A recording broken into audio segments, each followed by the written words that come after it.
Nunca imaginé que el final de mi matrimonio tendría olor. No un olor fuerte, no algo obvio, solo el olor de una prenda de ropa deportiva que conozco desde hace 24 años y que aquella mañana de sábado me dijo, sin una sola palabra, todo lo que mi esposa había intentado ocultarme. Antes de continuar, suscríbete al canal, activa la campanita porque todos los días tenemos nuevas historias, deja tu like y cuéntanos en los comentarios desde qué ciudad nos estás viendo. Mi nombre es Valentín Soler Morcillo. Tengo 53 años, soy auditor fiscal desde hace 27 y llevo toda mi vida profesional aprendiendo a detectar lo que no cuadra, números que no encajan, patrones que se repiten cuando no deberían, pequeñas inconsistencias que, vistas por separado, parecen insignificantes, pero que juntas cuentan una historia que alguien preferiría que nunca se supiera.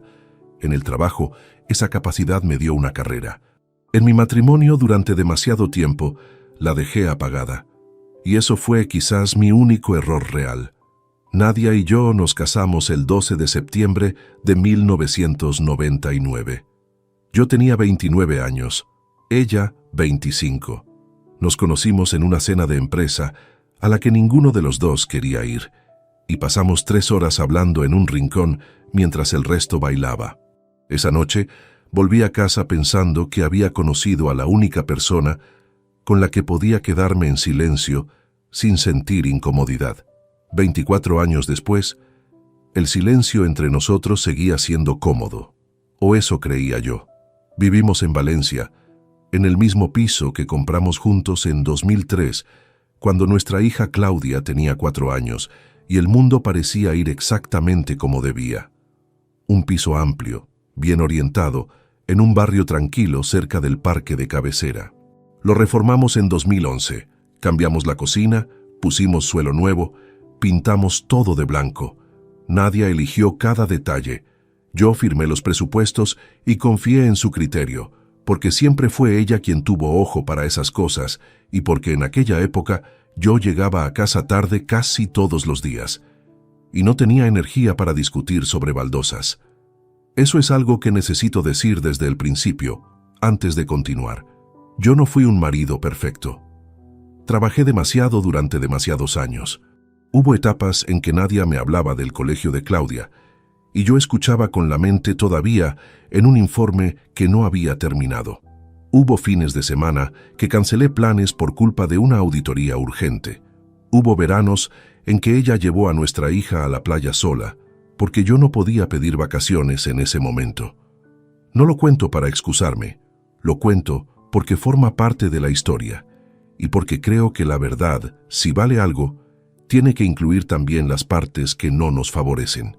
Pero ninguna de esas cosas justifica lo que descubrí, y quiero que eso quede claro desde ahora.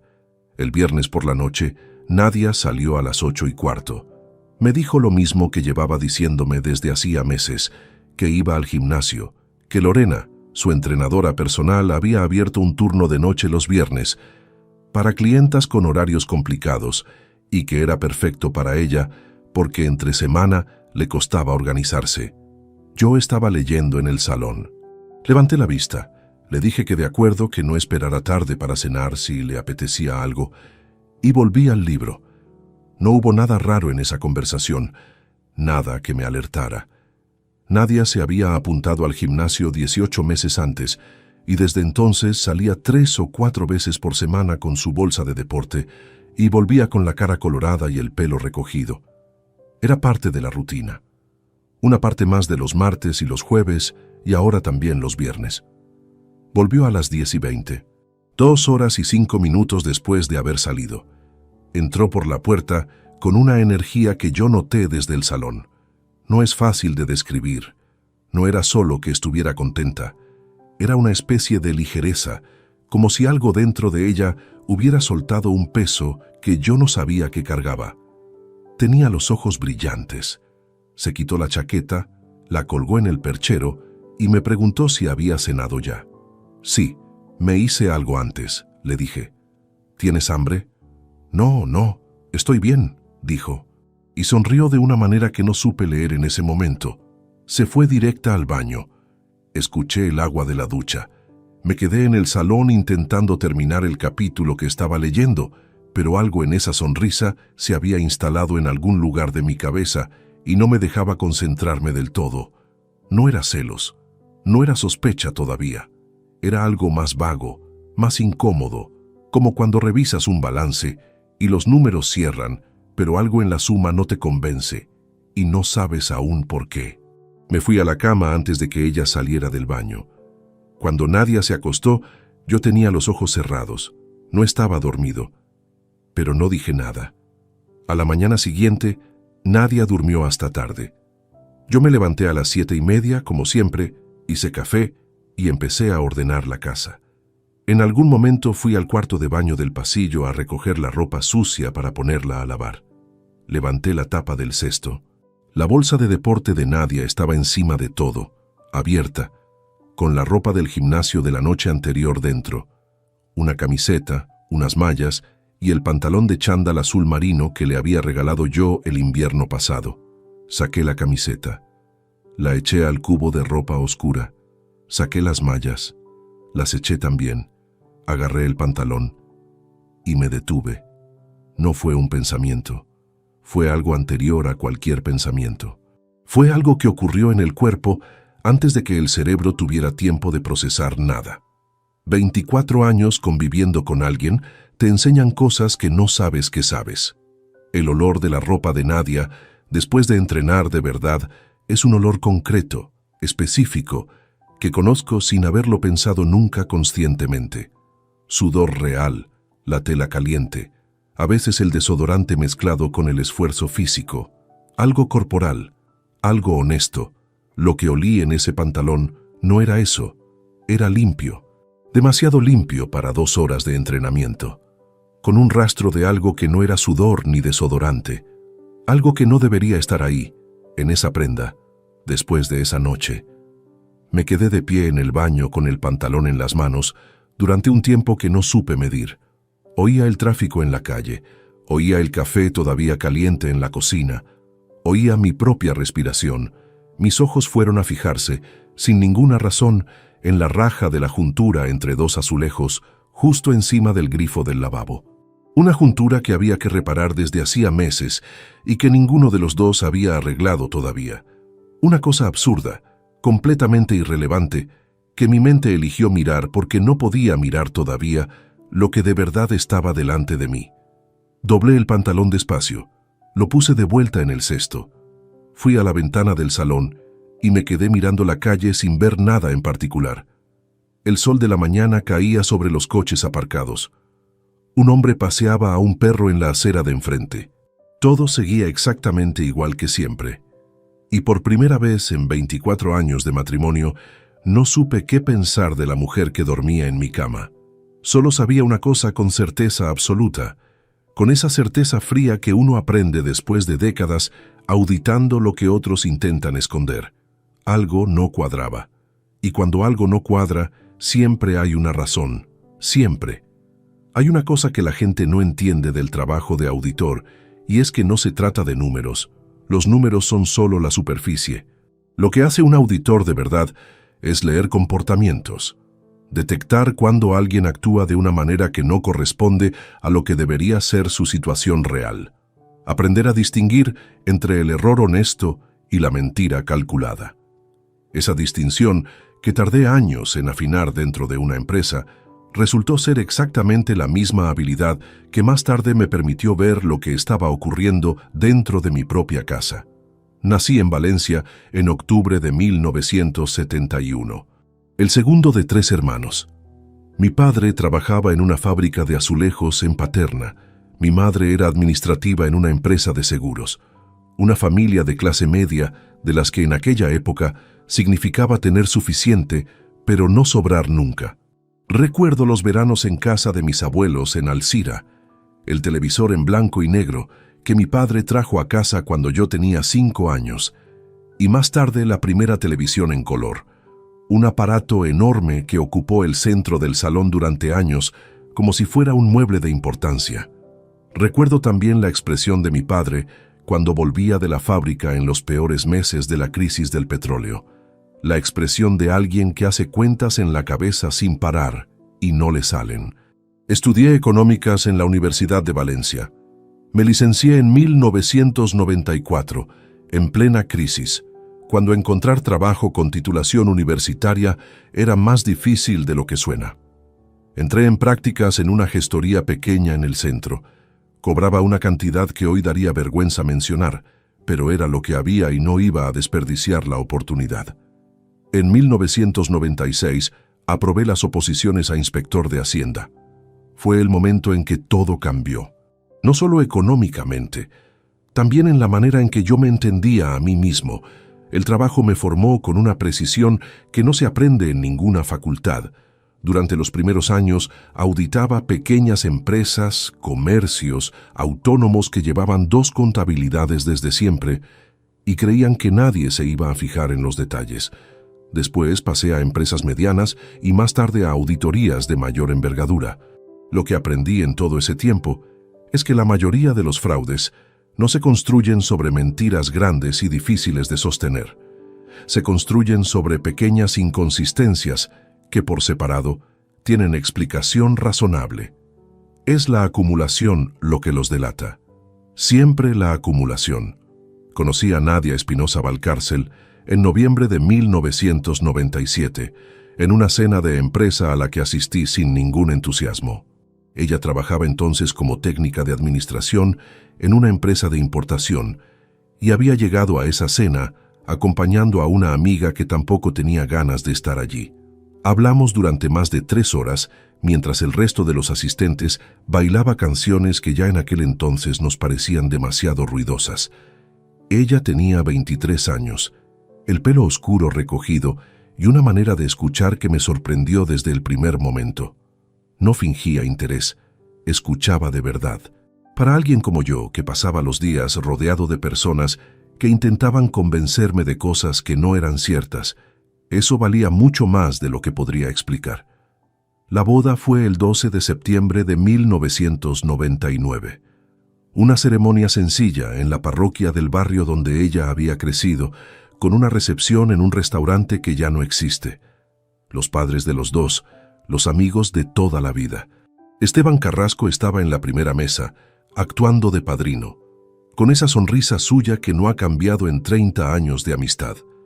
Recuerdo que aquella tarde, mientras esperaba en el altar, pensé que era la primera decisión verdaderamente importante de mi vida que tomaba sin revisar 2 veces, y que esa confianza era exactamente lo que debía sentirse cuando algo es correcto. Los primeros años fueron buenos. Tuvimos a Claudia en 1999, 4 meses después de la boda. Compramos el piso en 2003, cuando yo tenía ya una posición estable y el mercado todavía no había enloquecido del todo. Nadia dejó el trabajo al nacer Claudia, con la intención de retomar en algún momento que se fue aplazando año tras año hasta que dejó de ser un tema de conversación.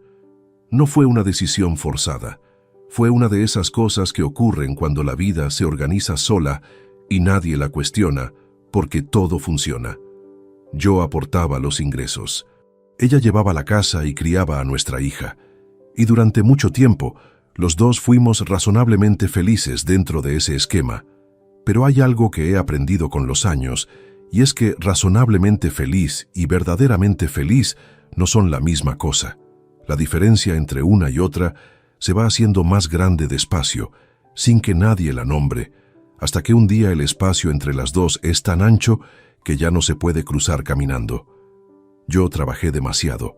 No es una excusa ni una confesión dramática. Es un dato. Durante los años en que Claudia crecía, yo llegaba tarde la mayoría de las noches y pasaba fines de semana enteros frente a informes que no podían esperar.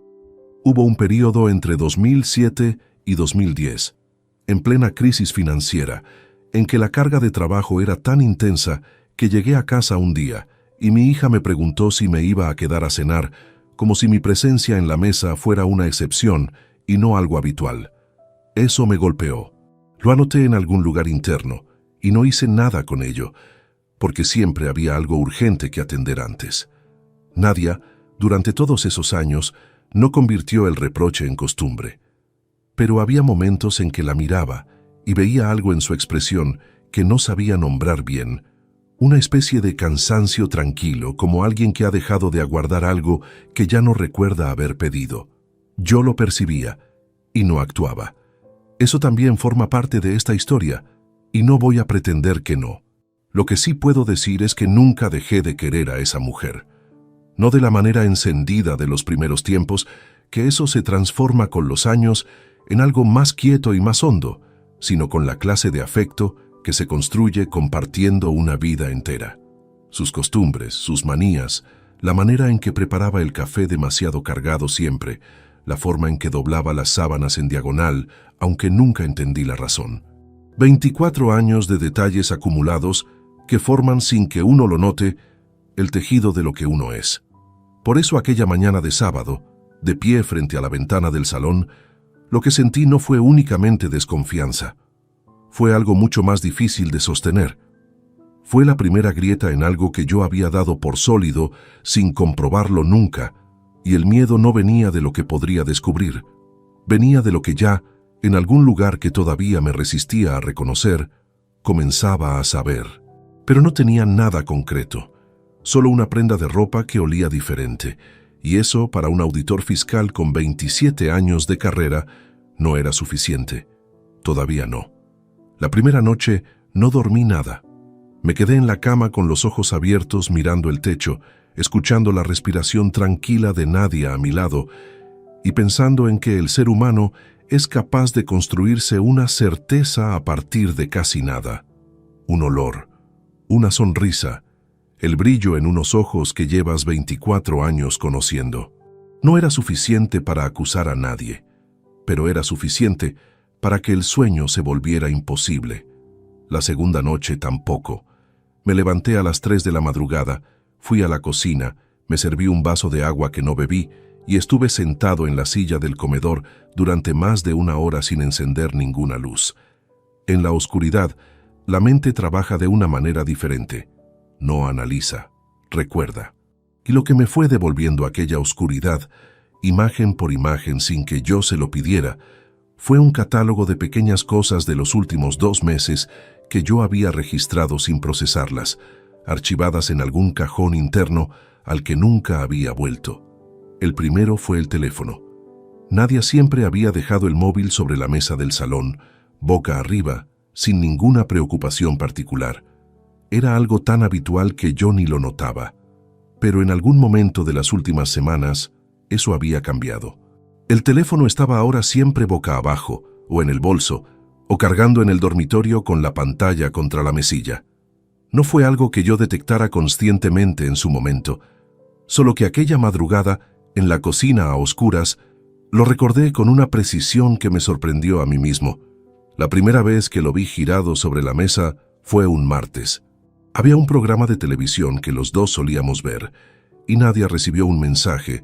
Extendió el brazo para coger el teléfono, lo leyó y lo devolvió boca abajo en lugar de dejarlo como siempre. Yo estaba mirando la pantalla del televisor, pero lo registré. El segundo fue un sábado de hace aproximadamente 6 semanas. Nadia salió por la mañana a hacer unos recados. Eso no era inusual. Lo que sí me resultó diferente, ahora que lo pensaba, fue la hora a la que regresó. Pasadas las 2 de la tarde, cuando había salido a las 10. Casi 4 horas para unos recados que normalmente le llevaban 1 hora y media. Llegó con 2 bolsas pequeñas del supermercado, me dio un beso rápido en la mejilla y fue directa a la cocina a guardar las cosas. Yo estaba trabajando en el ordenador y no le di importancia. Le pregunté si todo bien. Ella dijo que sí, que había encontrado a una vecina y se habían tomado un café. Me pareció razonable. Lo acepté sin más. Ahora, en la oscuridad de aquel comedor, esa explicación tenía otro peso. El tercero era más difícil de precisar, porque no era un hecho concreto, sino un cambio de tono. Desde aproximadamente finales de septiembre, Nadia estaba diferente. No de una manera dramática ni llamativa, simplemente más animada, más atenta a su aspecto, más cuidadosa con la ropa que elegía para salir, incluso para ocasiones cotidianas. Había retomado el hábito de ponerse perfume a diario, algo que había abandonado durante años sin que yo lo notara ni lo comentara. Y había en su humor general una especie de energía nueva, como alguien que tiene algo que le ilusiona y no lo menciona. Yo lo había interpretado como el resultado del ejercicio. Le había dicho incluso, en algún momento, que ahora me resultaba amargo recordar, que el gimnasio le sentaba bien, que se la notaba con más vitalidad. Ella había sonreído y dicho que sí, que necesitaba ese tiempo para ella. Y yo lo había dejado ahí, satisfecho con haber hecho el comentario correcto, sin ir más lejos. La tercera noche fue la peor, no porque descubriera nada nuevo, sino porque el cansancio acumulado empezó a hacer cosas raras con los pensamientos. A las 4 de la madrugada, con 2 noches sin dormir encima, uno ya no razona con la parte fría, razona con la parte que duele, y esa parte estaba construyendo escenarios que yo no quería ver, con detalles que mi propia memoria me proporcionaba sin permiso. La manera en que Nadia se había duchado nada más llegar aquel viernes, antes de cenar, antes de sentarse siquiera. El tono de su voz cuando me preguntó si había cenado ya. La sonrisa que no supe leer. Me levanté, fui al baño, abrí el grifo del agua fría y me mojé la cara. Me miré en el espejo durante un momento. 53 años, ojeras de 2 días, el pelo gris en las sienes que llevo con más resignación que otra cosa. Pensé que había pasado 27 años enseñándome a mí mismo a no llegar a conclusiones antes de tener datos suficientes. Que un auditor que actúa sobre sospechas sin respaldo documental no es un profesional, es un problema. Y que si me equivocaba, si todo aquello no era nada, si el olor era solo el olor de una prenda lavada de más, si la sonrisa era solo la sonrisa de alguien que había tenido un buen día, entonces lo que estaba a punto de hacer podría romper algo que no tenía por qué romperse. Cerré el grifo, volví a la cama, pero la duda ya no era solo una duda. Se había convertido en algo más estructurado, más frío, con la forma precisa de una pregunta que en mi trabajo solo tiene una respuesta posible. Si algo no cuadra, hay que verificarlo. No con rabia, no con acusaciones, con método. Eso me lo enseñó mi primer jefe en la gestoría. Un hombre seco y poco dado a los discursos que un día me dijo algo que llevo conmigo desde entonces, que el error más caro que puede cometer un auditor no es equivocarse al revisar las cuentas, sino decidir no revisarlas porque el resultado da miedo. Tenía razón entonces, y seguía teniéndola aquella madrugada. Así que el lunes por la mañana, cuando Nadia fue a la peluquería y yo me quedé solo en casa, tomé una decisión. No iba a confrontar nada sin pruebas. No iba a preguntar nada que pudiera ser negado con facilidad. Iba a hacer lo único que sé hacer bien cuando necesito la verdad. Empezar a mirar con cuidado todo lo que hasta entonces había preferido no ver. Y lo primero que iba a hacer era una llamada, una sola llamada breve, aparentemente inocente, a Lorena Puchades Ibáñez, la entrenadora personal de mi esposa. El número de Lorena Puchades lo tenía guardado desde hacía más de un año. Nadia me lo había dado una tarde en que yo llegué a casa antes de lo habitual y ella no estaba, y me dejó una nota en la encimera de la cocina que decía que estaba entrenando y que si necesitaba algo, la llamara a ella o a su entrenadora. Lo guardé en el teléfono sin pensarlo mucho, con la etiqueta Lorena Gimnasio, y desde entonces no lo había usado ni una sola vez. El lunes por la mañana, con Nadia fuera de casa, me senté en el escritorio del despacho y estuve unos minutos mirando el número en la pantalla. Tenía que pensar bien lo que iba a decir antes de marcar, porque una llamada mal planteada no solo no te da información, te cierra puertas que después no puedes volver a abrir. En 27 años de auditorías, aprendí que la manera en que formulas una pregunta determina casi siempre la calidad de la respuesta. Si preguntas de frente, la gente se pone a la defensiva. Si preguntas de lado, con naturalidad, como si ya supieras la respuesta y solo necesitaras confirmar un detalle menor, la gente habla sin filtros. Marqué el número. Lorena descolgó al tercer tono con una voz profesional y amable. Sí, dígame. Buenas, Lorena. Soy Valentín Soler, el marido de Nadia Espinosa. Perdona que te moleste. Espero no interrumpirte. No, ningún problema. Dime. Mira, es una tontería, pero Nadia me pidió que le confirmara los horarios de la semana que viene, porque ella tiene el móvil estropeado y no puede acceder bien a la aplicación del centro. Quería saber si el turno del viernes por la noche sigue siendo a las 8 o si ha cambiado algo. Hubo una pausa breve al otro lado. No larga, apenas 2 segundos. Pero yo llevo décadas prestando atención a las pausas, y esa tenía una textura distinta a la de alguien que simplemente está recordando un horario. Valentín, mira, lo siento mucho, porque parece que ha habido algún malentendido. Otra pausa. Nadia canceló el plan hace aproximadamente 2 meses. Me llamó un día diciendo que por el momento no podía seguir, que tenía cosas que organizar. Me pidió que si hablaba contigo no lo mencionara porque quería contártelo ella misma cuando encontrara el momento. Supuse que ya lo sabías. De verdad que lo siento, si... No te preocupes, la interrumpí. La voz me salió tranquila. No sé cómo, pero me salió tranquila. Seguramente se me olvidó. Ya se lo digo yo. Gracias, Lorena. De nada, y perdona el lío. Si en algún momento quiere retomar, aquí seguimos. Claro. Hasta luego. Colgué. Puse el teléfono sobre el escritorio con cuidado, como si fuera un objeto que pudiera romperse. Me quedé mirándolo durante un tiempo que no fui capaz de medir. En la calle había ruido de tráfico.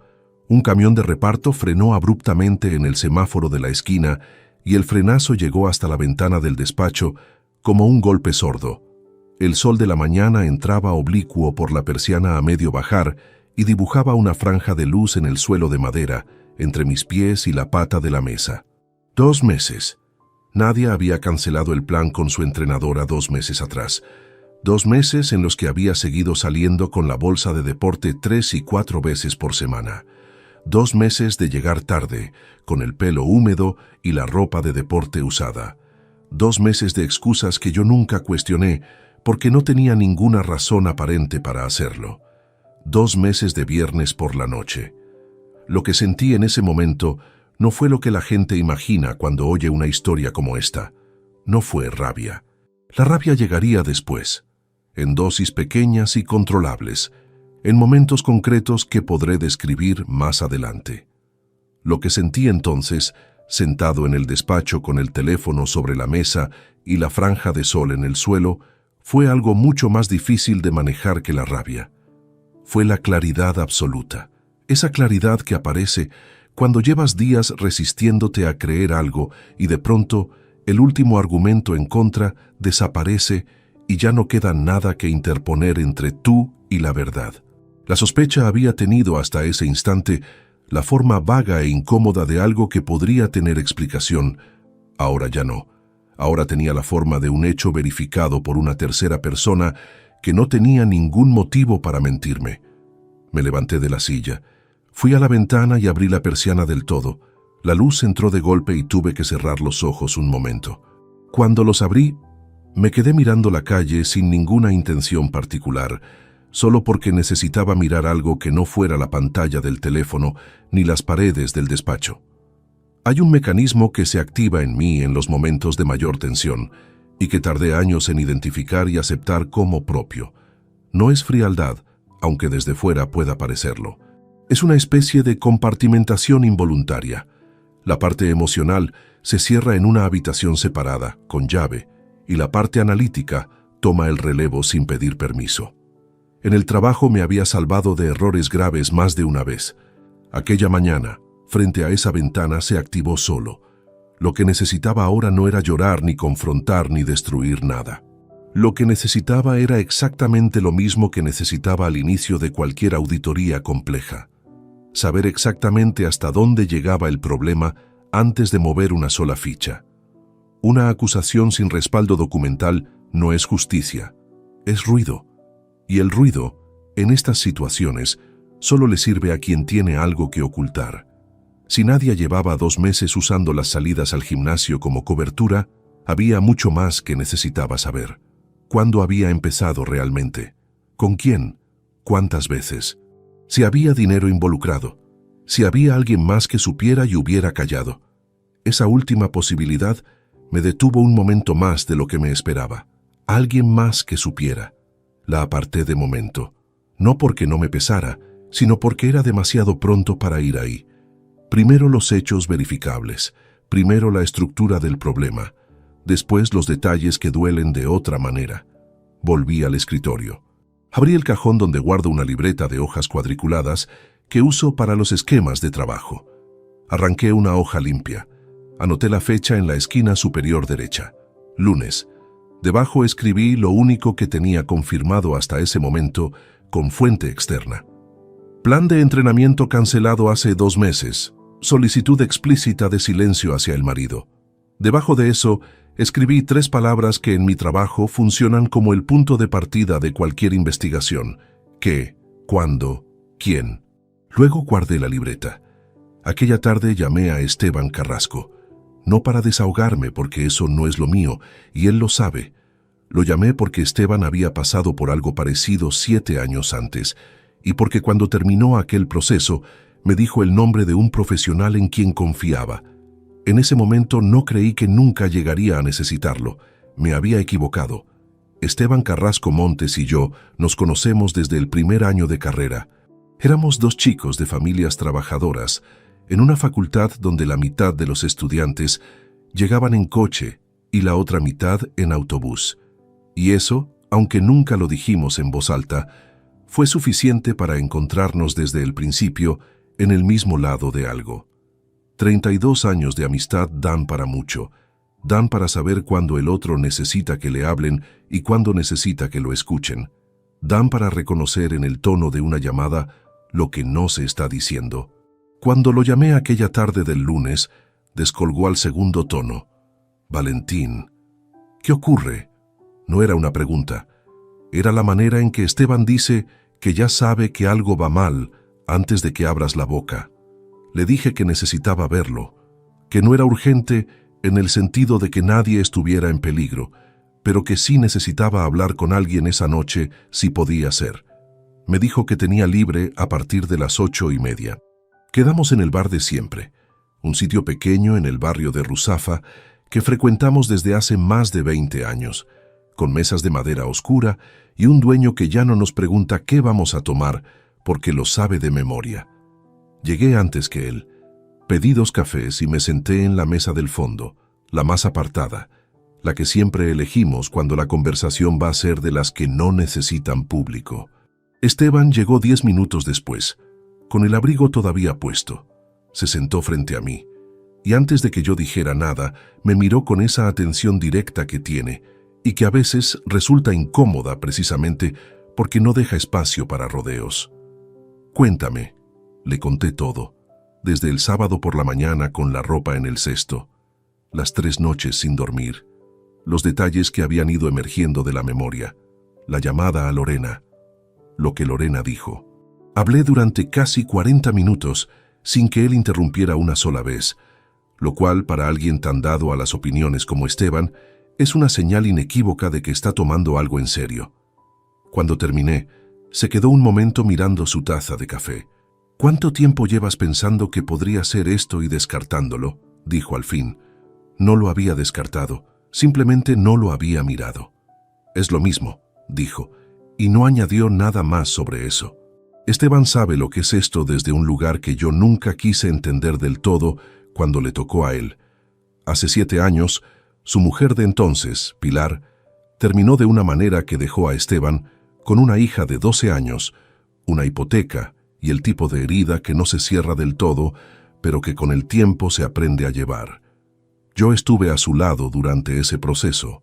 Lo acompañé al juzgado 2 veces, lo escuché las noches que me llamaba sin previo aviso, y fui testigo de cómo un hombre que yo creía conocer perfectamente pasó por una transformación que lo dejó diferente. Más tranquilo en algunos aspectos, más distante en otros, con una manera de evaluar a las personas que antes no tenía y que ahora forma parte de lo que es. Nunca pensé que un día yo estaría sentado en su lugar. «Hay un hombre», dijo Esteban, dejando la taza en la mesa. «Se llama Rodrigo Altamira Fuentes. Tiene 47 años, fue inspector de la Guardia Civil durante 16 años, especializado en investigación patrimonial y seguimiento. Lleva 7 años trabajando por su cuenta. Yo lo contraté cuando lo mío. Es metódico, discreto y no exagera los resultados para inflar los honorarios. Lo que encuentra, lo documenta. Lo que no encuentra, te lo dice sin anestesia. ¿Sigue ejerciendo? Hablé con él hace 3 meses por otro asunto. Sigue.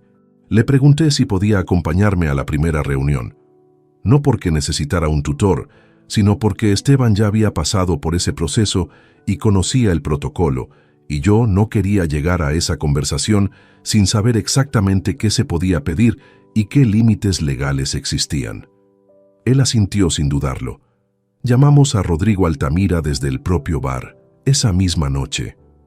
Descolgó a la primera, con voz serena y sin rastro de contrariedad por la hora. Esteban le explicó en 2 frases quién era yo y cuál era la situación general. Rodrigo escuchó, hizo 2 preguntas concretas sobre el tiempo aproximado de la sospecha y si había bienes en común, y dijo que podía recibirnos al día siguiente a las 5 de la tarde, en su despacho en el centro. Al día siguiente fui con Esteban. El despacho de Rodrigo Altamira estaba en un edificio discreto de la calle Colón, 2º piso, sin ningún rótulo en la puerta, salvo un número y sus iniciales. La sala era pequeña y funcional. Una mesa, 3 sillas, una estantería con carpetas ordenadas por colores y una ventana con la persiana a 3/4 que dejaba entrar la luz justa para trabajar sin que se viera bien desde fuera. Rodrigo era un hombre de complexión media, pelo entrecano cortado muy corto, con unas manos grandes y quietas de las que no se mueven mientras habla. Transmitía la clase de calma, que no es indiferencia, sino concentración sostenida. Se presentó, nos ofreció agua y abrió un bloc de notas en blanco. Cuénteme desde el principio, con fechas si las tiene. Le conté lo mismo que había contado a Esteban, pero esta vez de otra manera. Sin la carga emocional de la noche anterior, con la estructura de alguien que expone un problema técnico. Fechas, hechos observados, la llamada a Lorena, la respuesta literal que ella me dio. Rodrigo tomaba notas sin levantar la vista, con una caligrafía pequeña y regular. Cuando terminé, repasó lo que había anotado durante un momento. ¿Tienen cuenta bancaria conjunta? Sí, desde el matrimonio. Yo tengo además una cuenta profesional separada, pero los gastos del hogar van todos por la conjunta. ¿Tiene acceso habitual a los movimientos de esa cuenta? Tengo la aplicación en el móvil. La reviso con regularidad para controlar los gastos corrientes, pero no con lupa. Confío en que los cargos son lo que parecen. Rodrigo asintió despacio. Eso puede ser relevante. Hay situaciones en las que este tipo de actividades generan un patrón de gasto que no corresponde con los hábitos habituales de la persona. No siempre, pero con frecuencia. Y me dijo que su trabajo consistiría en 3 líneas paralelas: seguimiento de desplazamientos durante un período acordado, revisión del entorno de la persona investigada para identificar vínculos no declarados y análisis de cualquier documentación que yo pudiera proporcionarle sobre movimientos financieros recientes. Me explicó con precisión qué era legal y qué no, dónde estaban los límites y qué tipo de material podía utilizarse en un proceso judicial si llegaba a ese punto. No hizo ningún juicio sobre la situación, no ofreció consuelo, habló como técnico, y eso fue exactamente lo que necesitaba. Sus honorarios eran de 90 euros por hora de trabajo efectivo, con un presupuesto inicial cerrado para los primeros 10 días. Le entregué un anticipo en efectivo antes de salir. En la calle, Esteban y yo caminamos media manzana en silencio antes de que él dijera algo. Lo más difícil no es lo que vas a descubrir, dijo. Lo más difícil es el tiempo que pasa hasta que lo sabes todo. Esas semanas en que tienes que seguir viviendo como si nada mientras la investigación avanza. Lo miré. Ya lo sé, le respondí, y era verdad. Lo sabía desde el momento en que marqué el número de Lorena. Había cruzado un umbral del que no se vuelve. Lo que quedaba ahora era aguantar el proceso hasta el final con la misma compostura con que había empezado, porque desmoronarme a mitad no era una opción que me pudiera permitir. Esa noche cené con Nadia como cualquier otro martes. Le pregunté cómo había ido el día. Ella me preguntó si tenía mucho trabajo esa semana. Hablamos del tiempo, de una gotera que había que revisar en el techo del garaje, de nada importante. Y yo sonreí en los momentos adecuados, respondí lo que se esperaba, y en ningún instante dejé ver nada de lo que llevaba dentro. 27 años auditando me habían enseñado también eso.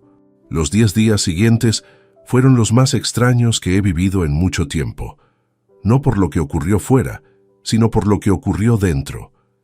La vida exterior continuaba con una normalidad casi ofensiva. El trabajo, las comidas, las conversaciones de sobremesa, los programas de televisión que Nadia ponía por las noches mientras yo fingía leer. Todo igual, todo exactamente como antes. Y sin embargo, por debajo de esa superficie intacta, algo se había desplazado de manera irreversible, como cuando en una estructura edilicia se mueve una viga que nadie ve pero que lo sostiene todo. Rodrigo me había pedido que no alterara ningún hábito, ni el mío ni el de Nadia, que no hiciera preguntas inusuales, que no revisara el teléfono de ella, que no cambiara nada en la rutina del hogar. Su argumento era técnico y tenía toda la lógica del mundo. Cualquier variación en el comportamiento del cónyuge que sospecha puede alertar a la persona investigada y modificar sus patrones, lo cual complica el trabajo de documentación. Yo lo entendí perfectamente.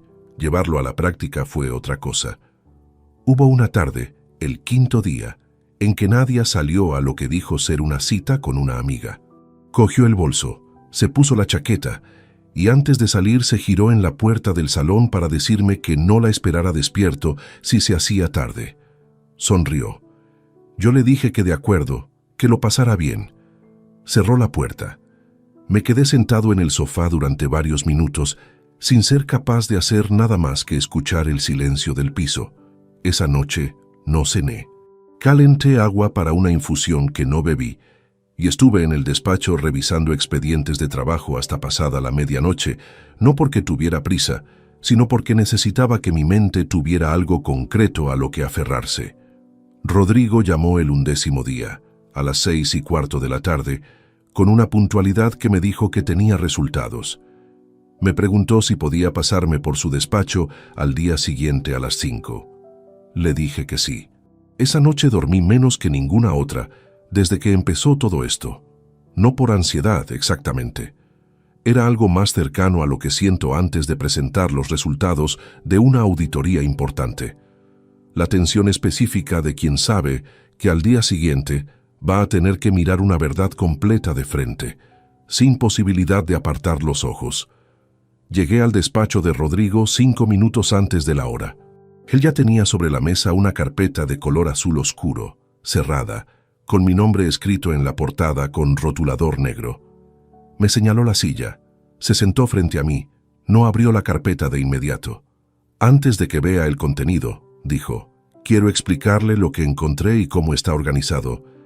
Hay cosas que son difíciles de leer independientemente de cuánto uno crea estar preparado. No le digo esto para suavizar nada. Se lo digo para que sepa que lo que hay dentro está completamente verificado. Asentí. Él abrió la carpeta. El informe tenía 17 páginas. Rodrigo me lo fue explicando por secciones, señalando con un bolígrafo los puntos que consideraba más relevantes, con esa voz tranquila suya que no sube ni baja, independientemente de lo que está describiendo. Durante los 10 días de seguimiento, Nadia había realizado 4 salidas que no correspondían con los destinos declarados en casa. 2 de esas salidas habían terminado en el mismo establecimiento. El Hotel Balcón del Turia, un hotel de 3 estrellas en la zona norte de Valencia, entradas documentadas con fotografías con fecha y hora. Las otras 2 correspondían a un apartamento privado en el barrio de l'Eixample, dirección anotada, cuyo arrendatario Rodrigo había identificado a través de registros públicos. El nombre del arrendatario era Marcos Pellicer Durán, 45 años, natural de Castellón, soltero, socio minoritario de un club deportivo privado llamado Club Esportiu Mestral, con instalaciones en el norte de Valencia que incluían, entre otras cosas, zona de fitness, piscina y actividades dirigidas. El mismo club al que Nadia había estado yendo los meses anteriores, antes de cancelar el plan con Lorena. Rodrigo continuó. La relación documentada no databa de 2 meses. Las primeras evidencias que había podido rastrear apuntaban a un inicio de al menos 4 meses antes. Lo que significaba que cuando Nadia canceló el plan con Lorena y me pidió que no se lo dijera a su marido, la situación llevaba ya tiempo establecida. No era algo que hubiera empezado de manera impulsiva. Tenía estructura, tenía logística, tenía rutina. Escuché todo esto sin interrumpir. Tenía las manos apoyadas sobre los muslos, quietas, con esa quietud que no es calma, sino con tensión. Rodrigo lo notó, pero no hizo ningún comentario al respecto. Siguió. La última sección del informe era la que no me esperaba, o al menos no con esa claridad. Rodrigo había detectado, a partir de los extractos que yo mismo le había proporcionado de la cuenta conjunta, un patrón de movimientos que definió como retiradas fraccionadas de importe variable en intervalos irregulares. 16 extracciones en cajero durante los últimos 4 meses y medio, todas ellas de entre 80 y 220 euros, en horarios y cajeros distintos, sin ningún patrón aparente que permitiera identificarlos como gasto habitual del hogar. El importe total acumulado era de 3.240 euros. Cuando lo leí, algo encajó en mí de una manera que solo puede entender alguien que ha pasado años dentro de una sala de auditoría. Ese patrón exacto, el fraccionamiento deliberado para evitar que un gasto grande llame la atención, era una técnica que yo había visto aplicada decenas de veces en empresas que intentaban ocultar desvíos de fondos. No en importes grandes, que generan alarma, en cantidades pequeñas, distribuidas, espaciadas, cantidades que, por separado, tienen explicación razonable. Juntas, cuentan otra historia. Nadie había financiado, al menos en parte, todo aquello con dinero de nuestra cuenta común. Cerré la carpeta con cuidado. La dejé sobre la mesa. Miré a Rodrigo. ¿Hay algo más que no esté en el informe? Hay algo que está en el informe, pero que quiero mencionar verbalmente, dijo. Hay registros de comunicación entre el teléfono de la señora Espinosa y otro número que pertenece a su hija Claudia Soler.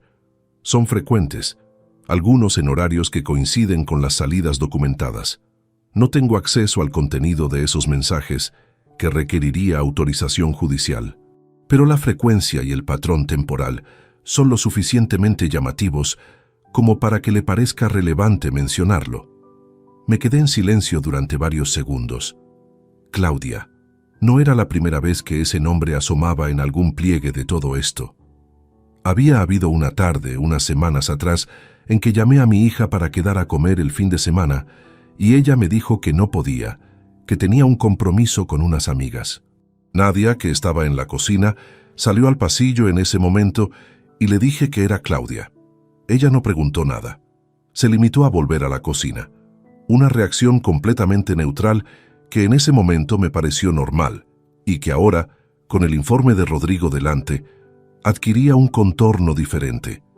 Guardé ese pensamiento donde estaban los demás que todavía no podía procesar del todo.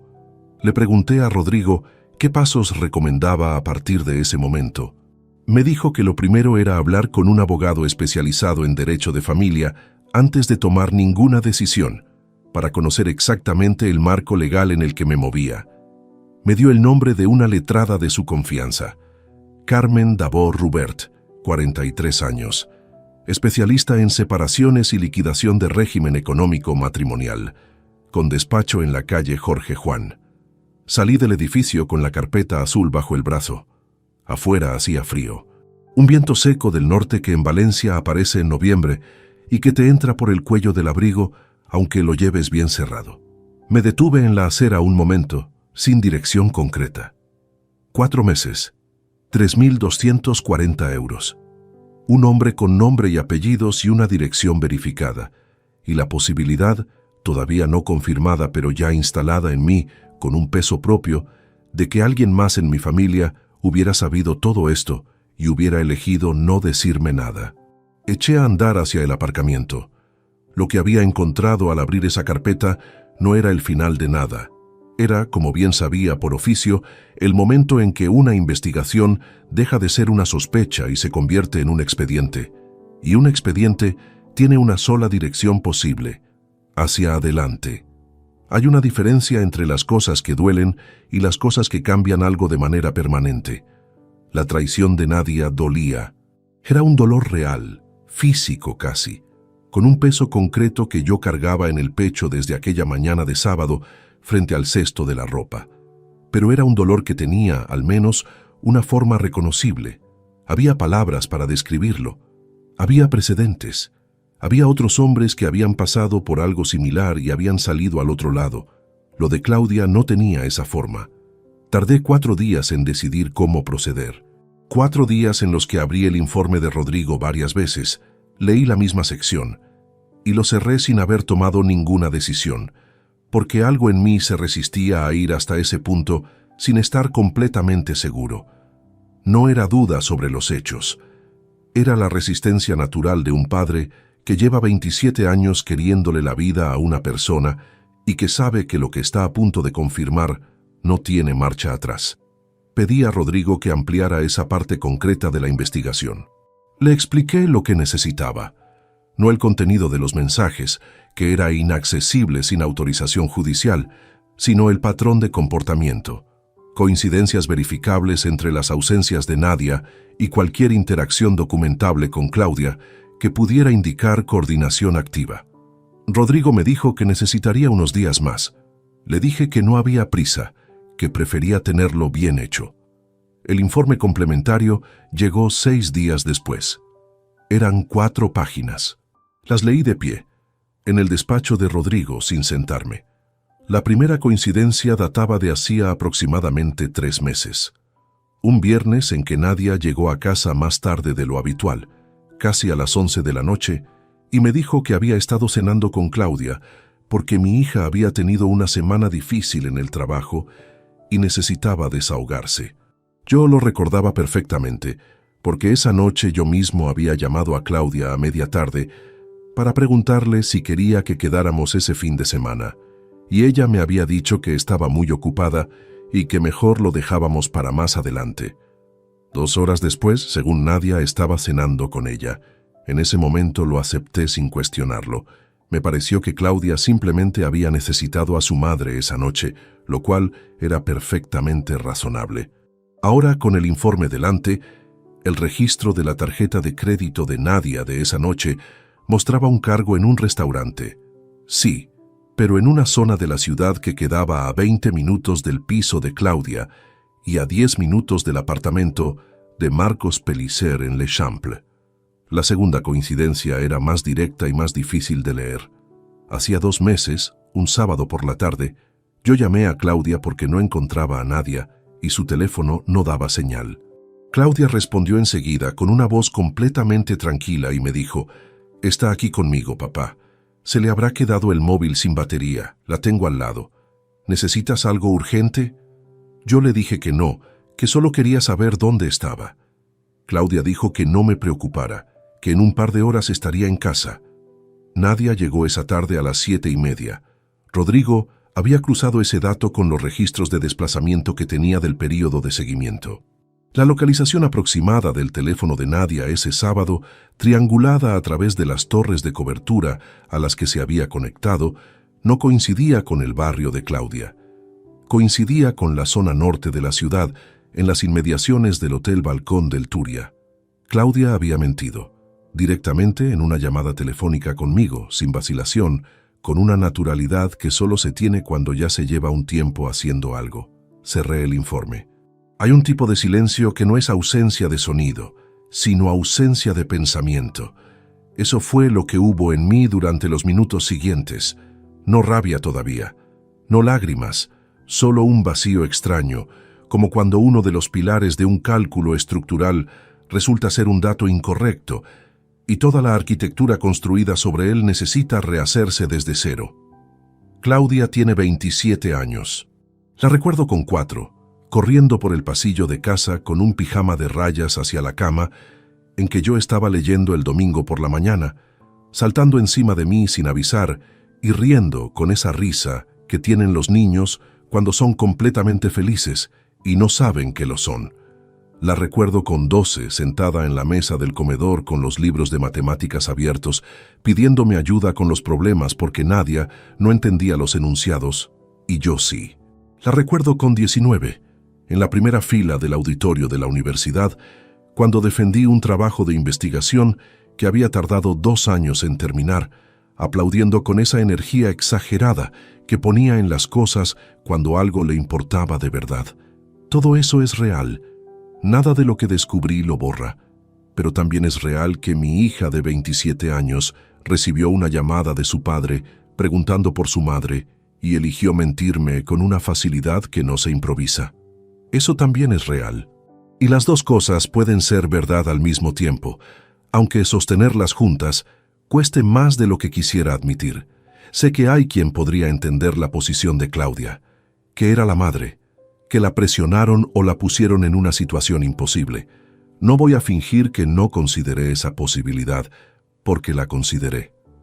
Pero hay una línea entre no querer involucrarse y mirar a tu padre a los ojos, aunque sea por teléfono, y decirle una mentira construida con nombre y detalle. Esa línea Claudia la cruzó por voluntad propia, con plena conciencia de lo que estaba haciendo. Llamé a Esteban esa misma tarde, no para pedirle consejo, solo para decírselo a alguien que no fuera yo mismo. Lo escuchó en silencio. Cuando terminé, tardó un momento en responder. «¿Y ahora qué vas a hacer con eso?», dijo. «Todavía no lo sé exactamente, pero sé que no lo voy a ignorar». «No», dijo Esteban, «eso ya lo sé yo también». No hablamos mucho más esa noche. No hacía falta. Hay conversaciones que no necesitan desarrollo, porque las dos personas ya saben a dónde van a llegar. Lo que Esteban y yo no dijimos esa tarde quedó flotando entre los dos, con la consistencia de algo que ya está decidido, aunque todavía no tenga palabras. Esa noche Nadia me preguntó si había hablado con Claudia últimamente. Le dije que hacía unos días, que todo bien. Ella asintió y dijo que tenían que quedar pronto a comer los tres. Sonrió mientras lo decía. Yo respondí que sí, que habría que organizarlo, y seguí cenando. Guardé ese momento, ese gesto específico de Nadia sonriendo mientras hablaba de planes de familia, en el mismo lugar donde guardaba todos los demás. No para destruirlo con rabia, para usarlo en el momento adecuado, de la manera adecuada, con toda la documentación necesaria sobre la mesa. Faltaba todavía una pieza antes de estar completamente listo. Una visita al despacho de Carmen Dabó-Rubert, la abogada que me había recomendado Rodrigo, para entender con exactitud qué podía hacer, cómo y en qué orden. Pero esa pieza ya estaba en marcha, y el resto era cuestión de tiempo. Carmen Dabó-Rubert tenía su despacho en la calle Jorge Juan, en un edificio de fachada sobria con portal de madera oscura que no anunciaba nada desde fuera. Subí al tercer piso, llamé al timbre de la placa que decía simplemente Dabó Abogados y esperé. Abrió una asistente joven que me hizo pasar a una sala con 2 sillones de cuero verde y una mesa baja, donde había una jarra de agua y 2 vasos. Esperé menos de 5 minutos antes de que Carmen entrara. 43 años, pelo castaño recogido en un moño funcional, traje gris marengo, mirada directa de las que evalúan sin hacer teatro de ello. Estrechó mi mano con firmeza, se sentó y sin preámbulos innecesarios abrió un blog y me preguntó cómo podía ayudarme. Le expliqué la situación en términos ordenados. Casado desde 1999. Régimen de gananciales. Un informe de investigación privada que documentaba una infidelidad mantenida durante al menos 4 meses. Movimientos económicos de la cuenta conjunta que sumaban 3.240 euros aplicados a esa actividad. Y una tercera persona de la familia que había participado activamente en encubrir los hechos. Le entregué la carpeta azul de Rodrigo. Ella la revisó durante varios minutos sin decir nada, pasando las páginas con calma, deteniéndose en los apartados de documentación financiera más tiempo que en los demás. Cuando terminó, dejó la carpeta sobre la mesa y me miró. «Está bien construido», dijo. «El trabajo del investigador es sólido y se mantiene dentro de los límites de lo admisible. Esto es utilizable». Me explicó el marco legal con la precisión de quien lleva años navegando esa materia sin perder el hilo. En España, la infidelidad conyugal no tiene consecuencias penales, pero sí puede tener relevancia en el proceso de separación si se acredita que generó un perjuicio económico para la sociedad de gananciales, que era exactamente el caso dado el patrón de extracciones documentado. El régimen de gananciales significaba que todos los bienes adquiridos durante el matrimonio eran comunes: el piso de Valencia, los ahorros de las cuentas conjuntas, los fondos de inversión que yo había ido acumulando durante años. La liquidación de ese patrimonio en un divorcio contencioso podía ser compleja, pero el material que yo tenía inclinaba considerablemente la balanza. Le pregunté qué debía hacer antes de iniciar el proceso formalmente. 3 cosas, dijo. Primera, no mover ningún activo de manera unilateral antes de que yo le diga que puede hacerlo y de qué forma. Cualquier movimiento que se perciba como una sustracción de bienes comunes puede volverse en su contra en el procedimiento. Segunda, hacer una copia completa de toda la documentación financiera conjunta de los últimos 5 años, extractos, escrituras, contratos de inversión. Tercera, no confrontar a su esposa ni cambiar ningún comportamiento en el hogar hasta que le diga que es el momento. El elemento sorpresa en estas situaciones tiene un valor jurídico y práctico que no conviene desperdiciar. Salí del despacho con una lista de pasos y un calendario tentativo.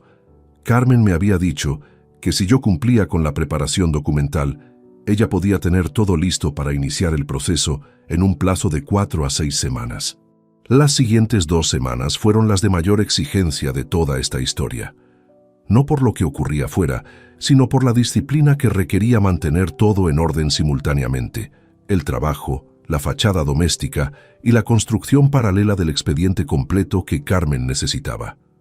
Dediqué 3 noches a recopilar documentación financiera, extractos de la cuenta conjunta de los últimos 5 años, los contratos de los 2 fondos de inversión que yo había abierto a lo largo del matrimonio, la escritura del piso, los recibos del seguro del hogar, los documentos del plan de pensiones.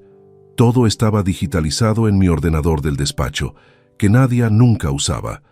Lo organicé en carpetas con la misma estructura que usaba para las auditorías laborales: cronológico, por categoría, con índice.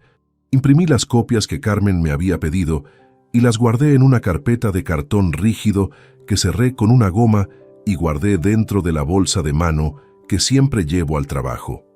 El dossier completo, cuando estuvo terminado, tenía 42 páginas más el informe de Rodrigo. 42 páginas que resumían 24 años de economía doméstica y 4 meses de engaño sistemático. Fue durante esas noches de trabajo cuando ocurrió lo que más cerca estuvo de deshacer todo. Era la segunda noche, pasadas las 11. Yo estaba en el despacho con los documentos extendidos sobre la mesa. Extractos, el informe de Rodrigo abierto por la sección de movimientos financieros, una hoja con mis propias anotaciones. Tenía la puerta entornada, no cerrada del todo, porque cerrarla con pestillo habría resultado inusual si Nadia se levantaba y lo notaba. La escuché antes de verla. El crujido del tercer tablón del pasillo, el mismo que lleva años sonando y que ninguno de los 2 hemos arreglado.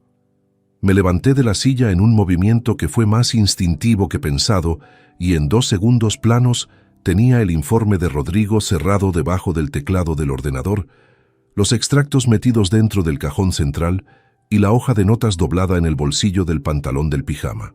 Nadia apareció en el hueco de la puerta con una expresión soñolienta, el pelo suelto, una taza vacía en la mano. «¿Qué haces todavía levantado?» «Tengo una auditoría que entregar el jueves», dije. Me quedé revisando unos números y se me fue la hora. Ella asomó la cabeza sin entrar del todo. Miró la pantalla del ordenador, donde en ese momento solo se veía la hoja de cálculo del trabajo real que yo había abierto justo antes como precaución. Asintió con la cabeza con esa vaguedad de quien está medio dormido y no tiene energía para procesar más información. «No te acuestes muy tarde», dijo, y se fue. Escuché sus pasos alejarse por el pasillo, el crujido del tablón de vuelta, el sonido de la puerta del dormitorio cerrándose con suavidad. Me quedé de pie durante un buen rato sin moverme, con la hoja de notas todavía en el bolsillo y el corazón latiendo con una intensidad que hacía tiempo que no sentía. Esa clase de tensión que aparece cuando el cuerpo procesa retroactivamente el peligro que acaba de pasar. No fue miedo exactamente. Fue la conciencia repentina y muy física de lo que estaba en juego. Semanas de trabajo, un proceso legal cuidadosamente preparado. La única ventaja real que yo tenía en todo esto, que era el factor sorpresa que Carmen me había dicho que no desperdiciara. Si Nadia hubiera entrado 2 minutos antes. Me senté de nuevo, saqué la hoja del bolsillo, la desdoblé despacio. Estuve un buen momento sin hacer nada, mirando los números que había anotado, pensando en que a veces la diferencia entre que algo funcione y que se deshaga por completo es tan pequeña como el crujido de un tablón de madera en el pasillo que nadie ha arreglado. Al día siguiente llamé a Carmen para informarle de que la documentación estaba completa. Me dijo que concertáramos una segunda reunión para la semana siguiente y que llegaría con la demanda de separación redactada en borrador para mi revisión. Le dije que de acuerdo. Colgué.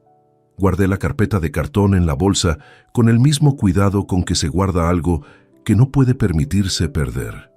Fuera, en la calle, noviembre avanzaba con ese frío seco y limpio que tiene Valencia cuando el verano ya es un recuerdo lejano. La ciudad seguía funcionando con total indiferencia a lo que ocurría en el tercer piso de un piso, de la zona del parque de cabecera, donde un hombre de 53 años doblaba una hoja de notas y decidía que ya estaba listo. La segunda reunión con Carmen Dabó duró casi 2 horas. Llegué con la carpeta de documentación completa, ella llegó con el borrador de la demanda de separación y una lista de decisiones que necesitaban mi confirmación antes de proceder. Nos sentamos frente a frente en su despacho de la calle Jorge Juan, con los documentos extendidos entre los dos, y fuimos repasando cada punto con la metodología ordenada que los dos, por razones distintas, aplicamos por instinto a los problemas complejos. El régimen económico matrimonial, los gananciales acumulados durante 24 años, la valoración actualizada del piso de Valencia, los fondos de inversión, el plan de pensiones. Carmen había preparado un cuadro de distribución provisional que reflejaba lo que le correspondía a cada parte según la ley, teniendo en cuenta la documentación de los movimientos financieros irregulares de la cuenta conjunta. No era una cantidad que cambiara la vida de nadie, pero establecía un precedente jurídico importante. El perjuicio económico a la sociedad de gananciales estaba acreditado, y eso tenía peso en la negociación. Le pregunté por los tiempos. Carmen me explicó que una vez presentada la demanda, Nadia recibiría la notificación a través del juzgado y tendría un plazo para responder. Su recomendación era presentarla de una manera que no le diera margen para reaccionar antes de que el proceso estuviera formalmente iniciado. La manera más limpia de hacerlo era citarla bajo otro pretexto a una reunión donde yo ya estuviera presente con ella y con los documentos, para que la notificación no la pillara sola y en posición de hacer algo impulsivo con los activos comunes antes de que el juzgado los bloqueara cautelarmente. El pretexto que Carmen propuso era simple y completamente creíble.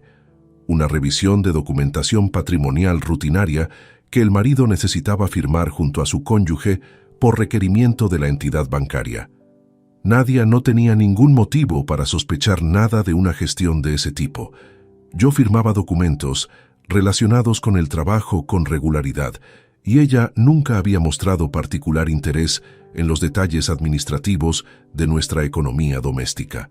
Cerré esa reunión con fecha acordada, 3 semanas a partir de ese lunes, tiempo suficiente para que Carmen terminara la documentación legal, para que yo hiciera los últimos movimientos que ella me había autorizado en los fondos de inversión individuales que estaban solo a mi nombre, y para que Rodrigo completara un último encargo que le había dado esa misma semana: preparar una copia del informe para ser enviada al Consejo Administrativo del Club Esportiu Mestral en el momento que yo le indicara.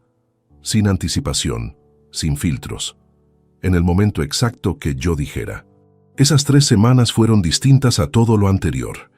La primera fase, desde que olí esa ropa hasta completar el dossier, había sido activa. Llamadas, reuniones, documentos, decisiones. Esta fase era diferente. Esta fase era espera pura. Y la espera, cuando uno lleva dentro algo de ese tamaño, tiene una manera particular de desgastar que no se parece a ninguna otra cosa. La rutina doméstica continuaba con una normalidad que en otros momentos hubiera resultado reconfortante y que ahora tenía algo de absurdo. Los desayunos, los noticiarios de la noche, las conversaciones sobre si había que cambiar el grifo del baño o si aguantaba una temporada más. Nadia seguía saliendo algunos viernes. Yo seguía diciéndole que de acuerdo. Ella seguía volviendo con esa ligereza que yo ya conocía desde el otro lado y que ahora no me producía dolor, exactamente, sino algo más parecido a la distancia clínica con que uno observa un fenómeno que ya ha clasificado y catalogado. Hubo una noche, la segunda semana, en que Nadia puso en la televisión una película que habíamos visto juntos años atrás, en otra época. Una de esas películas sin grandes pretensiones que habíamos ido a ver al cine un sábado de invierno cuando Claudia era pequeña y se había quedado con los abuelos. Recuerdo que aquella tarde nevó un poco, cosa rara en Valencia, y que salimos del cine con las solapas del abrigo levantadas y nos reímos de algo que ya no recuerdo bien qué era. Nadia se acomodó en el sofá con una manta encima y me miró. ¿La ves conmigo? Me senté a su lado. Vi la película. No dije nada de lo que llevaba semanas callando. Y al terminar, cuando los créditos subían por la pantalla, ella se quedó dormida con la cabeza levemente inclinada hacia su lado del sofá, con esa respiración tranquila de siempre. La miré durante un momento.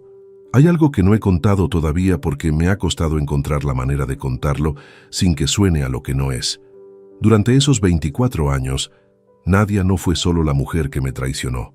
Fue también la persona que estuvo a mi lado cuando murió mi padre, en 2012, y que durante semanas se levantó antes que yo para que el café estuviera hecho cuando yo bajara. Fue la persona que leyó todos los informes de los casos más difíciles de mi carrera cuando yo necesitaba pensar en voz alta, y no había nadie más. Fue la persona que eligió, en cientos de decisiones cotidianas a lo largo de los años, quedarse. Eso también es real. Y cargarlo al mismo tiempo que todo lo demás tiene un peso que no se alivia fácilmente. No lo cuento para generar confusión sobre lo que hice. Lo hago bien. Lo cuento porque esta historia no tendría honestidad si yo presentara a Nadia solo como la antagonista de un expediente judicial. Fue una persona real, con 24 años de historia compartida, que tomó decisiones que yo no puedo aceptar. Las dos cosas coexisten. Y sostenerlas juntas, sin que una anule la otra, es quizás lo más difícil de todo lo que viví en esas semanas. Llamé a Esteban un jueves por la tarde, desde el coche, aparcado frente al trabajo antes de subir. «Tengo fecha», le dije. 2 semanas. Hubo un silencio breve al otro lado. «¿Estás bien?» «Sí». «¿Seguro?» Le dije que sí con más convicción de la que tenía en ese momento. No porque quisiera engañarle, sino porque decirlo en voz alta, aunque fuera con media verdad, ayuda a que se vuelva un poco más real. «Recuerda lo que te dije», dijo Esteban. «Un auditor no presenta antes de tener todo catalogado». «Ya lo tengo todo». «Entonces ya está hecho», dijo. «Lo que queda es solo el trámite». Colgué. Me quedé un momento en el coche con las manos en el volante y la vista en el parabrisas, donde los árboles de la acera proyectaban sombras alargadas de noviembre sobre el capó del coche. Un frío limpio. Un día completamente ordinario para todo el mundo excepto para mí. Subí al trabajo. Lo que Esteban no sabía, porque yo no se lo había contado todavía, era que Rodrigo ya tenía preparado el sobre para el consejo del Club Sportiu Mestral con toda la documentación necesaria. Copia del informe, fechas verificadas, registro de accesos al apartamento de l'Eixample.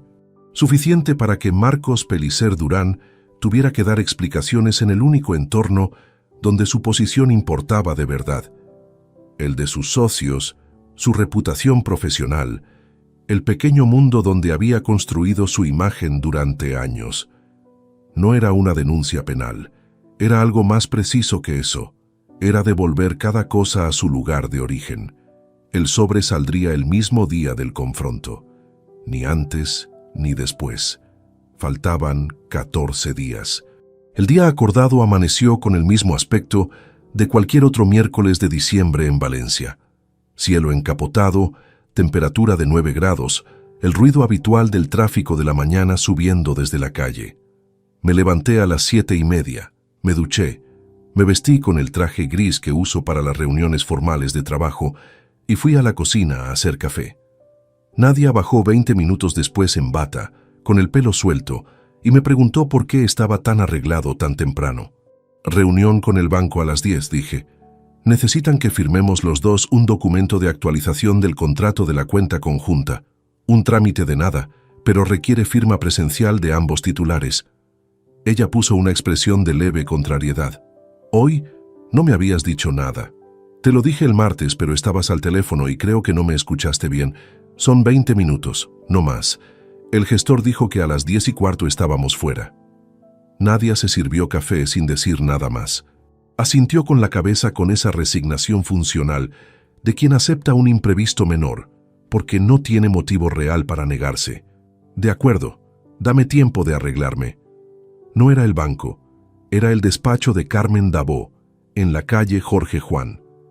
Llegamos a las 10:05. Aparqué en el garaje de debajo del edificio. En el ascensor, Nadia revisó el teléfono una vez. Yo miraba los números del panel luminoso. Tercero, las puertas se abrieron. Caminamos por el pasillo hasta la placa de Dabó Abogados. Llamé al timbre. Fue en ese instante, el instante exacto en que la asistente abrió la puerta y Nadia vio el despacho de abogados en lugar de una sala de reuniones bancaria, cuando algo cambió en su expresión. No fue un cambio dramático, fue una contracción muy pequeña alrededor de los ojos, una fracción de segundo de recalibración que yo vi con toda claridad porque llevaba semanas mirándola, con una atención que ella desconocía. «Esto no es el banco», dijo. La voz tranquila todavía, pero con algo distinto debajo. «No», dije. «Pasa, por favor». Carmen estaba ya en la sala principal, de pie junto a la mesa, con la carpeta cerrada delante de ella. Saludó a Nadia con una cortesía profesional sin afectación. Señaló las sillas. Nos sentamos los tres, yo frente a Nadia, Carmen en el extremo de la mesa. Durante los 30 segundos siguientes, nadie dijo nada. Carmen me miró. Yo asentí levemente. Ella abrió la carpeta y la giró sobre la mesa para que Nadia pudiera ver la primera página. Era una copia del informe de Rodrigo. Portada, fecha, nombre completo del investigador y número de colegiado. Nadia miró la portada.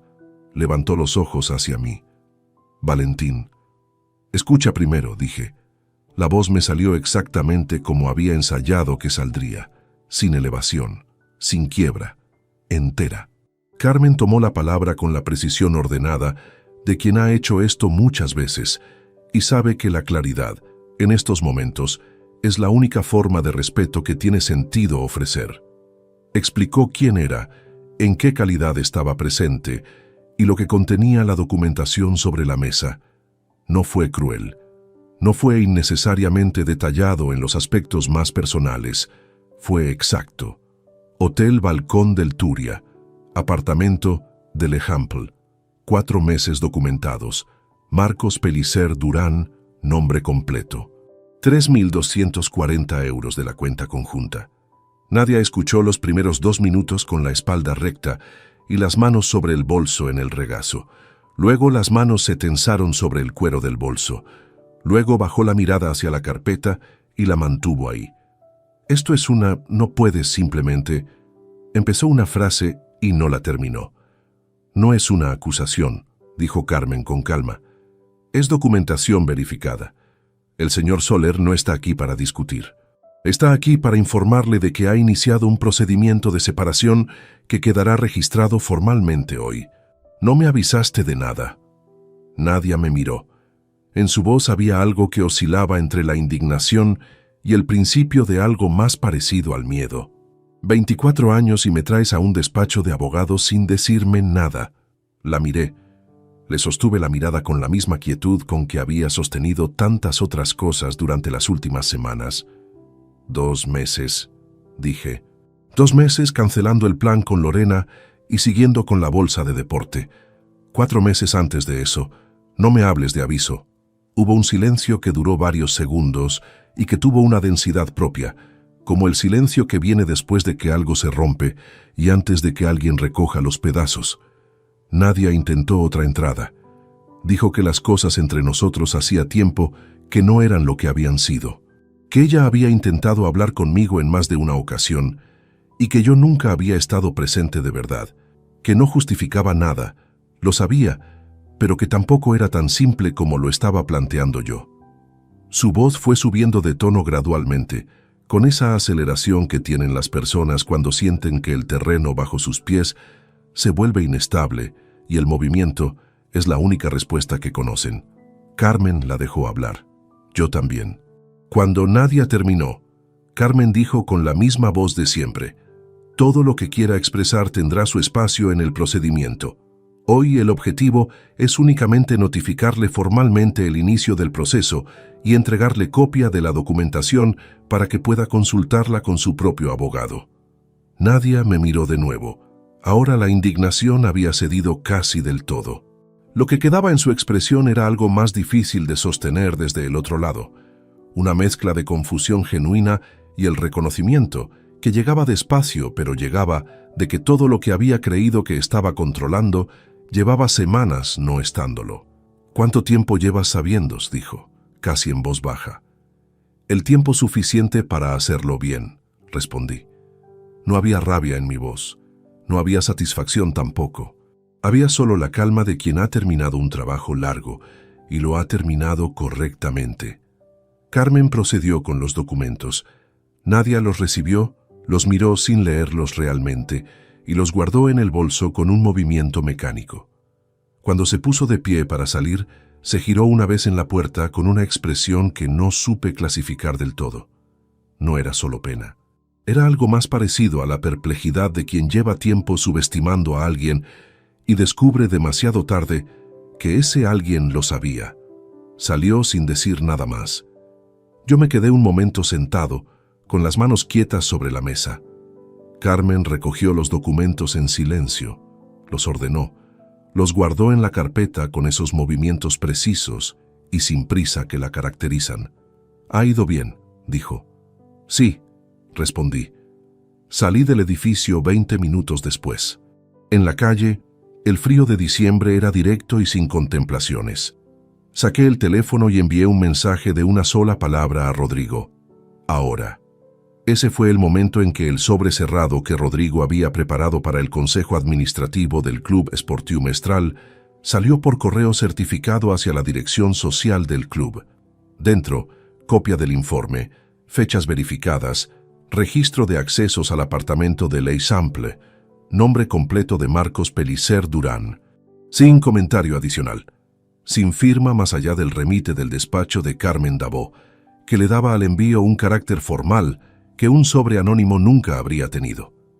Marcos Pellicer no iba a enfrentar ningún proceso penal, pero iba a tener que sentarse frente a sus socios con esa documentación sobre la mesa, y en el entorno pequeño y cerrado de un club privado donde la reputación es parte del capital social de cada miembro, eso tiene un coste que el dinero no repara.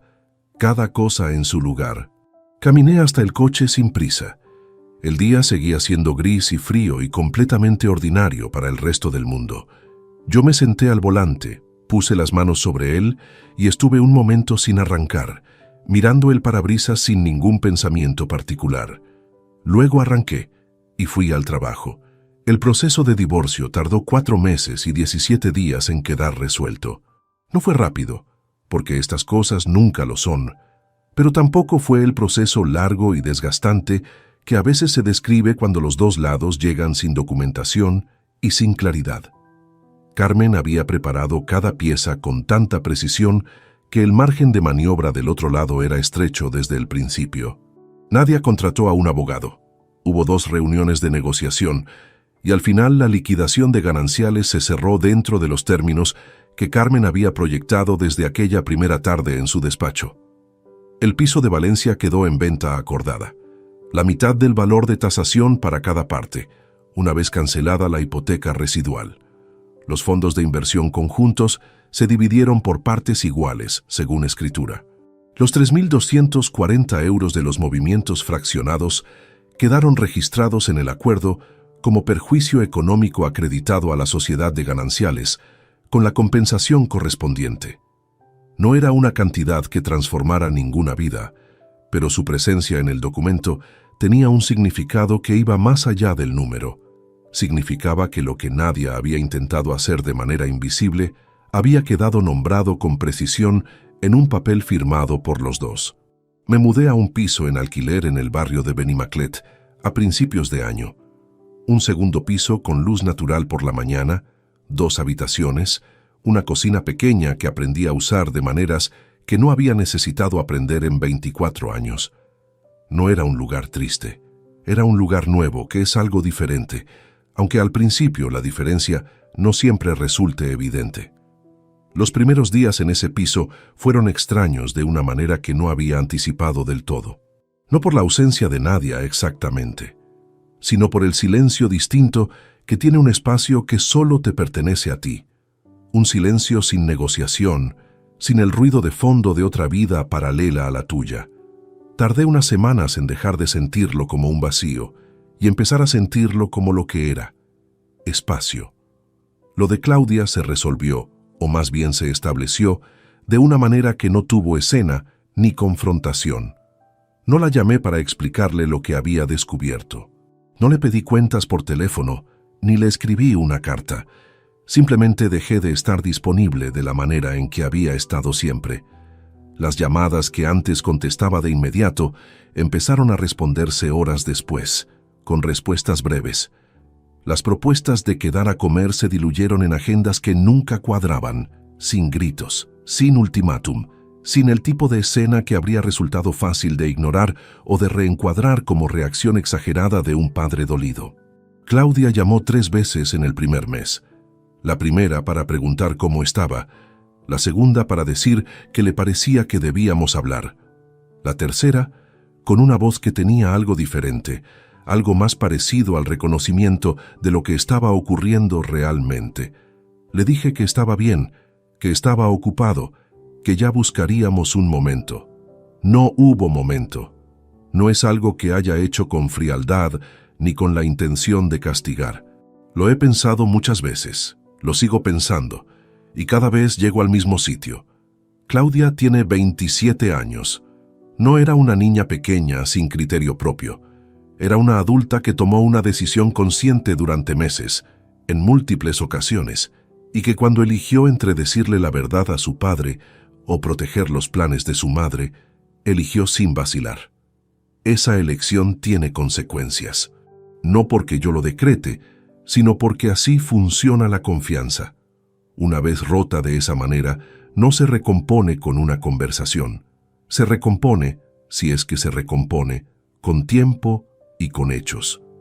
Y el tiempo, en estas cosas, lo pone quien fue traicionado, no quien traicionó.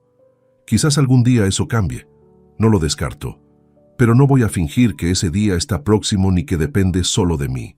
Marcos Pellicer Durán, según supe por una vía indirecta semanas después del envío del sobre, presentó su renuncia voluntaria como socio del Club Esportiu Mestral en enero. No hubo escándalo público. No hubo declaraciones. Solo una salida silenciosa del único entorno donde su presencia tenía relevancia real. Exactamente lo que correspondía, ni más ni menos. Hay algo que he aprendido con todo esto y que no sabía formular hasta que tuve distancia suficiente para verlo con claridad. Durante 24 años, la persona que más me subestimó dentro de mi propio hogar fui yo mismo, no porque otros me lo impusieran, sino porque en algún momento dejé de aplicar a mi vida personal la misma atención que aplicaba al trabajo. Asumí que lo que funcionaba no necesitaba revisión, que la confianza sostenida era lo mismo que la verdad verificada. Y esa distinción, que en auditoría es el primer principio que se enseña, La ignoré durante años en el lugar donde más importaba. No lo cuento como autocrítica ni como una manera de repartir la responsabilidad de lo que hizo Nadia.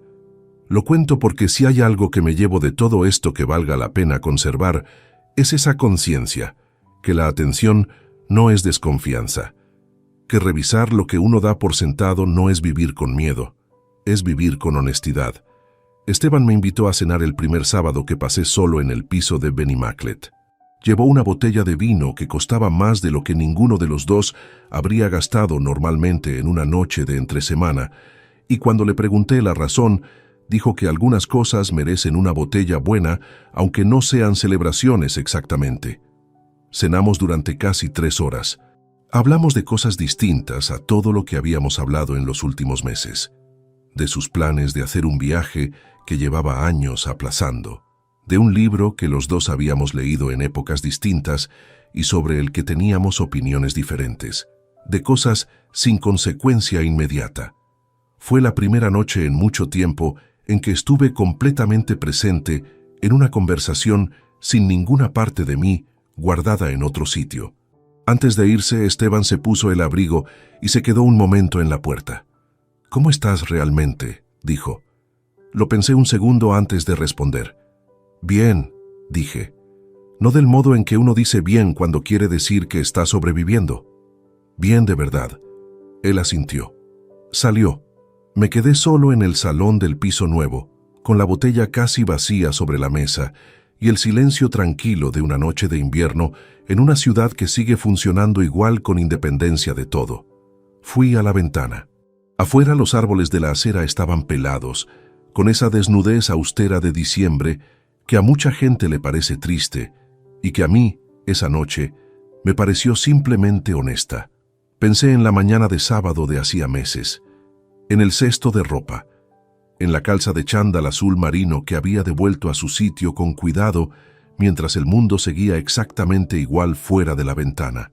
Fui a la habitación. Abrí el armario. Cogí mi propia ropa de deporte, que había comprado nueva la semana anterior, y la puse sobre la silla para el día siguiente.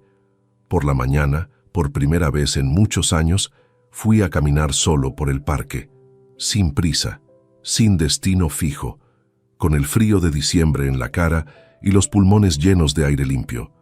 La ropa olía exactamente a lo que debe oler la ropa de alguien que ha salido a moverse. A nada más y a nada menos. Si te gustó esta historia, dale like al video, suscríbete al canal y comparte tus impresiones en los comentarios. Para escuchar la próxima historia, haz clic en la caja de la izquierda. Gracias por vernos.